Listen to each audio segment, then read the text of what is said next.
Antes de ir directamente a Venecia, nos subiremos a un barco que nos llevará a Murano. Es una isla de la laguna Veneta que se encuentra aproximadamente a 1 kilómetro de Venecia. Murano es conocida por su artesanía con vidrio, en lámparas, copas y adornos. Hoy en día la isla alberga a 6.000 habitantes, de los cuales 3 cuartos de ella se dedica a la artesanía. La isla de Murano fue fundada por los romanos, prosperando como puerto pesquero, gracias a la producción de sal, lo que generó un centro de comercio.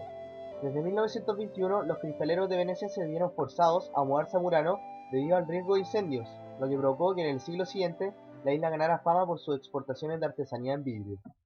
Urano se caracteriza principalmente por su artesanía en vidrio, como se puede apreciar claramente en esta fábrica. Esta artesanía en vidrio es compleja, sin embargo no se necesitan muchos instrumentos ya que todo va en mano del artesano y su forma de diseñar el vidrio. En este video se ve claramente cómo un artesano construye un florero solo con un palo metálico, materia prima y un horno. La forma del florero depende de qué tan grande es. Esto se hace mediante el otro extremo del tubo metálico, en donde el artesano sopla y el vidrio se infla al estar caliente y flexible. La materia prima para la construcción de este vidrio equivale solo a un 20% de lo que se vende. El real precio está en la mano de obra, que debe ser muy detallada y sin equivocaciones, ya que al secar no se puede modificar la forma de este. Lo que agrega acá es vidrio derretido de artesanías anteriores que se construyeron mal. Después de la isla de Murano, nos dirigimos a Venecia, subiéndonos nuevamente al barco para llegar en aproximadamente 10 minutos a nuestro destino, específicamente en la Plaza de San Marcos, que es el principal destino turístico. En el siglo XIX se inició como un área pequeña frente a la Basílica de San Marcos, sin embargo fue extendida en su forma hasta limitarse por el oeste. Esta plaza siempre ha sido el centro de Venecia y fue la ubicación más importante de la República de Venecia y ha sido la base del arzobispado desde el siglo XIX. Fue el foco de muchos festivales que hoy en día aún se siguen haciendo. Vayamos a recorrer el centro de Venecia. Síganme. El centro de Venecia está comprendido por la placita de San Marcos, en donde se puede divisar dos columnas de aproximadamente 10 metros. Estas columnas fueron traídas desde Constantinopla, construidas en un estilo veneto-bizantino. Hasta el día de hoy se piensa que si se pasa entre medio de estas dos columnas, da mala suerte, y es por esto que los venecianos intentan evadir el pasar entre medio. El encargado de hacer estas columnas fue Niccolò Baratieri. Una de estas columnas es la de San Marcos, representada con el león alado de San Marcos realizado en bronce. Este león es símbolo veneciano y se puede encontrar en hosteles, postales y otros monumentos. La otra columna es la de San Teodoro, con el santo pisando a un dragón abatido. San Teodoro fue considerado el patrón de la ciudad de Venecia hasta que se trajeron aquí las reliquias de San Marcos, el evangelista, en el siglo IX. Aunque por razones de seguridad la escultura que se ve es una copia que fue instalada aquí durante la Segunda Guerra Mundial. No hay que preocuparse, ya que para ver el original solo hay que caminar hasta el Palacio Ducal. Lo que vemos aquí es la Basílica de San Marcos, ubicada enfrente de la misma plaza. La basílica es el edificio antiguo más completo que se encuentra en Venecia y es el principal templo católico de la ciudad. Su construcción inició en 832 para guardar el cuerpo de San Marcos traído desde Alejandría. Fue quemada en un motín en 975 y reconstruida en el siglo XI por arquitectos y obreros de Constantinopla. Las obras se iniciaron probablemente en 1063 y el nuevo templo fue consagrado 10 años después.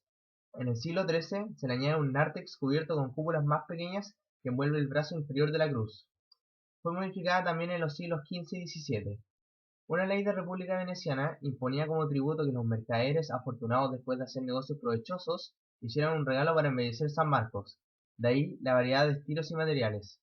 San Marcos es un museo vivo de arte bizantino latinizado, con su decoración intacta con mosaicos, parece más bizantino que la iglesia de Constantinopla, blanqueadas por los turcos o las de Salónica ahumadas por los incendios.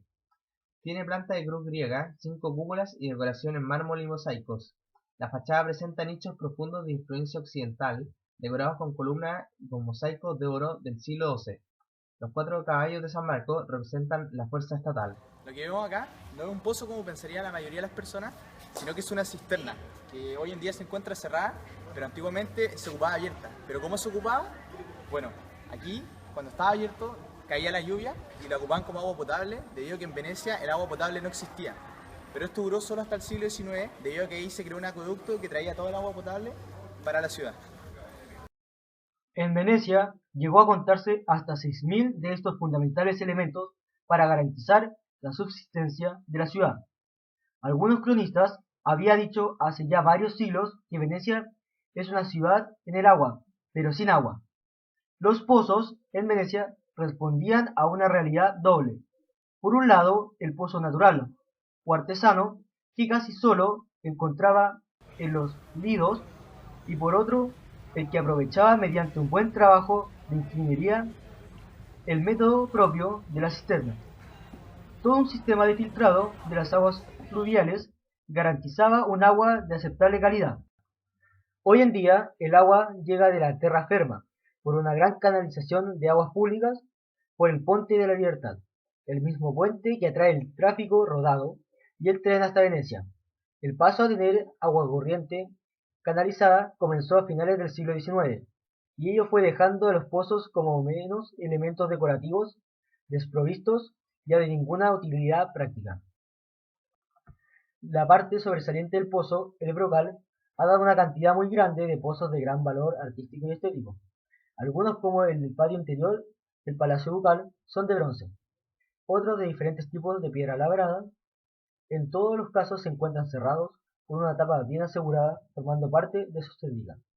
Desprovistos ya de su utilidad, subsiste su aureola de misterio y de belleza. Nos encontramos al frente del monumento de Bartolomeo Coliono, quien era el ecuestre más importante. Sin embargo, él no luchaba por el gobierno de Venecia. Ante este hecho, el gobierno de Venecia le ofreció dinero para que él pudiera luchar y de esa forma lo cumplió. Luchó por el gobierno de Venecia. Pero él puso ciertas condiciones.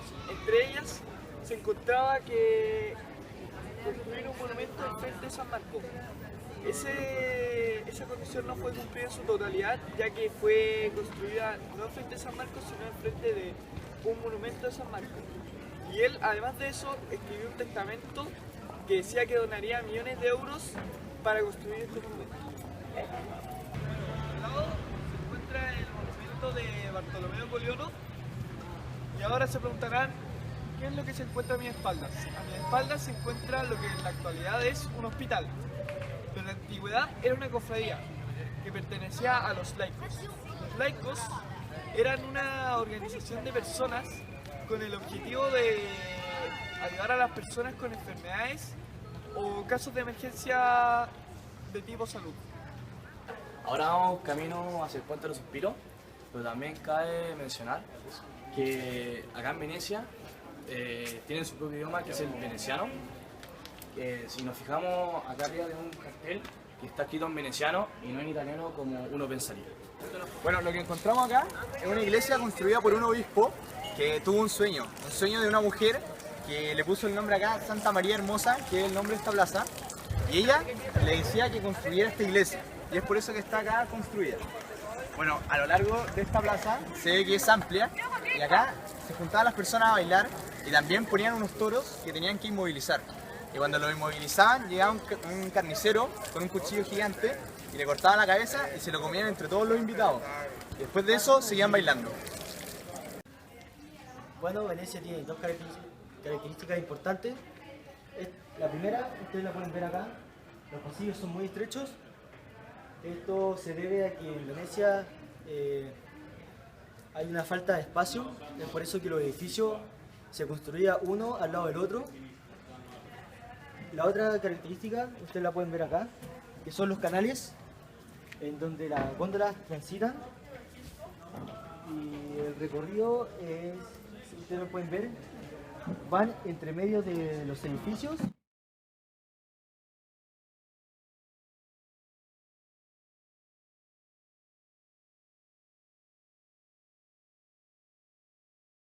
Bueno, como podrán ver, a mi espalda se encuentra un puente, el cual se llama el Puente de los Suspiros.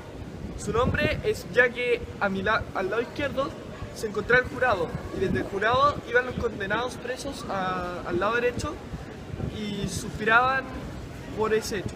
Como muchos ya han escuchado, Venecia posee un 92% de agua y un 8% de tierra. Como es demostrado en este momento, estamos en la góndola, una atracción turística, la cual como gracia tiene que recorrer la ciudad a través del agua, como lo estamos haciendo en este momento. Privato, adelante dei sitios del palacio. Y después la góndola rimanese. La góndola portó siempre gente, transportadores de personas. ¿Y las góndolas antes no eran más pequeñas? No, ¿Siempre han sido así? no estaba negra, no estaba similar a esta. Se volvió en el tiempo, ¿no? Se reguló en simetrías. Pero la góndola no está más pequeña. ¿Y esta se hace a mano? Sí, todo trabajado. Todo trabajado. Artesanales. Bueno, en este momento estamos llegando a la embarcación, finalizando el día en Venecia y pudimos tener una visión amplia de lo que es esta ciudad.